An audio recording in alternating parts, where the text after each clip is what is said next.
উজান, তোমার কি এই এই বইয়ের মধ্যে অ্যানসিয়েন্ট ইজিপ্ট এই চ্যাপ্টারটা পড়তে ভালো লাগে? আচ্ছা আচ্ছা, অ্যানসিয়েন্ট ইজিপ্টের মধ্যে কি কি আছে? তোমার কি কি ভালো লাগে অ্যানসিয়েন্ট ইজিপ্টের মধ্যে? হ্যাঁ, আর হচ্ছে মমি আর তুতেনখামেন। আচ্ছা, তুতেনখামেন কে ছিল? মিশরের রাজা। মিশরের রাজাদের কি বলা হতো? মিশরের রাজাদের কি বলা হতো? কি আমার দিকে তাকাও, মিশরের রাজাদের কি বলা হতো? ফেরাও বলা হতো। ওকে, আচ্ছা, তাহলে এটা এটা এটা কি আমি পড়বো একটু? আচ্ছা, অ্যানসিয়েন্ট ইজিপ্ট, মিশরের আরেকটা নাম কি ইজিপ্ট। আমি তো পড়তে পারবো না। হ্যাঁ, পড়তে পারবে, অনেকটা সময় লাগবে তোমার কঠিন কঠিন এগুলো, তো আমি পড়ে বুঝিয়ে দিচ্ছি, ঠিক আছে? কঠিন তো। একটু কঠিন, তুমি তো ছোট। The fertile Nile valley was an ideal place for emergence of Egyptian civilization. Every year, the flood in the river Nile used to leave behind fertile sediments. কোথায় যাচ্ছ জান? আচ্ছা, on the lands. So the Egyptians decided to farm the land by storing the flood waters. This marked the beginning of agriculture in Egypt. Their main crops included wheat, barley, and flax. They also used to make business transaction by a system called bartering.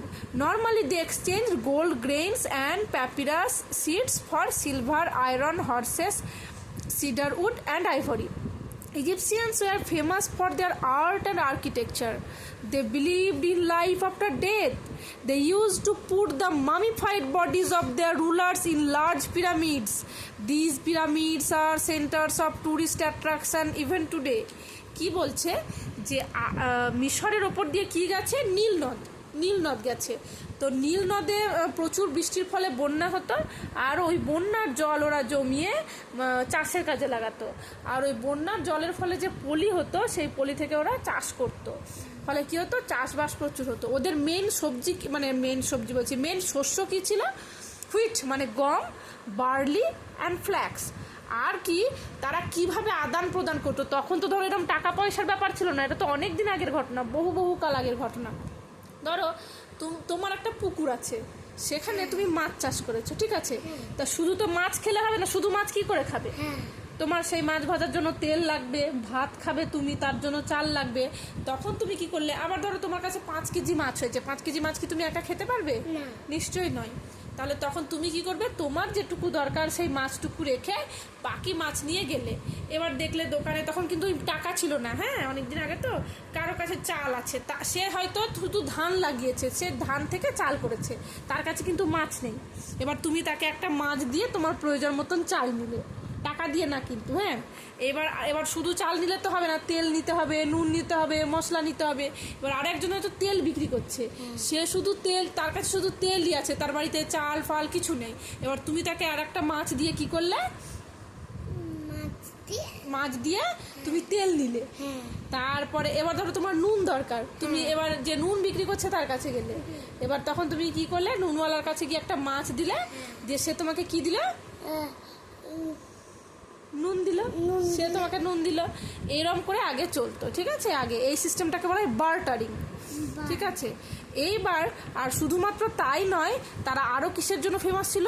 Architecture, এই যে স্থাপত্যবিদ্যা। এই যে দেখো তখনকার দিনে, এই দিকে তাকাও, এই যে এত বড় পিরামিডটা বানানো কি মুখের কথা ছিল? তাই তারা শিল্পেও পারদর্শী ছিল, তাই না? আর তারা কি করত? রাজাদের কি করত? বডি মামিফাইড করতো, মামি বানাতো। অর্থাৎ তারা বিশ্বাস করতো যে মৃত্যুর পরেও মানুষের জীবন আছে, তাই তো? মৃত্যুর পরেও মানুষের জীবন আছে। তো তারা কি করতো? ওই শরীরটাকে ভেতর থেকে সব যেগুলো পচে যাবে সেই সব জিনিস বের করে এমন কিছু ওষুধ মাখিয়ে রাখতো, যেটাতে কি হতো? তোমার না, পচে যেত না। হ্যাঁ, পচে যেত না, যেটাতে কি হতো? পচে যেত না, হ্যাঁ, পচে যেত না, তাই তো? দিয়ে ওইটাকে বলা হতো মামি। হ্যাঁ, সব লোকদের কিন্তু করা হতো না, শুধুমাত্র যারা ফেরাও ছিল আর কিছু অভিজাত ছিল তাদেরই এরকম মামিফিকেশন করা হতো। আর এই যে পিরামিডগুলো, এগুলোর জন্যই এখন কিন্তু লোকে মিশরে যায়, এগুলো এখনও দেখতে মিশর যায়। পিরামিড কিন্তু 7টা আশ্চর্যের এক আশ্চর্য, জানো তো? তুমি দেখেছো না 7টা আশ্চর্যের এক আশ্চর্য? তাহলে এই চ্যাপ্টারটা তোমার খুব ভালো লাগে। আচ্ছা, উজান কিন্তু ইজিপ্ট আর পিরামিড আর ফেরাও আর তুতেনখামেন এইটা নিয়ে ওর ভীষণ ইন্টারেস্ট। তো এরকম না যে এই এত ভারী ভারী তত্ত্বকে বুঝতে হবে, কিন্তু ও যেহেতু পড়তে চায়, এখন ওর ঘুমানোর টাইম। আমি যখন ভিডিওটা করছি তখন হয়তো রাত্রি ওই প্রায় 11:30 মতো বাজে। তো ঘুমানোর আগে বললো মা ওই বইটা আমি একটু পড়ি। ওই বইটা বের করার মানে ওর ওই বের করার উদ্দেশ্যই হচ্ছে ওই এই চ্যাপ্টারটা প্রত্যেকদিন একটু করে আমাকে পড়তে বলে, গল্প শোনাতে হয়। তো এরকম না যে ওর কাছ থেকে আমি বিশাল কিছু এক্সপেক্ট করি যে ও আমাকে পড়াটা বুঝবে, প্রচুর বুঝে নিল, পুরো সিস্টেমটা বুঝে নিল, বার্টারিং কাকে বলে তারপরে আমাকে বললো, একদমই নয়। জাস্ট মজার ছলে পড়ি। তো যাই হোক, পড়ার বাইরে যতটুকু বাইরের দুনিয়া সম্পর্কে জানতে পারে, হ্যাঁ, যেহেতু ওর ব্যাপারটা ইন্টারেস্ট আছে। তো আপনাদের মধ্যে কারোর যদি জানা থাকে এরকম মিশর বা ইজি মানে পিরামিড বা ফেরাও বা তুতেনখামেন বা মামি নিয়ে বাচ্চাদের কোনো বই, বাংলা বা ইংরেজি যে কোনো ভাষায়, আপনারা একটু আমাকে জানাবেন। ওকে, বুঝলেন? হয়ে গেছে তোমার? আর কোন চ্যাপ্টার পড়বে? আর কোনটা? এটাই তোমার ইচ্ছা ছিল পড়ার? আচ্ছা আচ্ছা আচ্ছা আচ্ছা, এটা কে বলো তো আরেকবার? এটা তুতেনখামেন। তুতেনখামেন, বাহ, ভেরি গুড।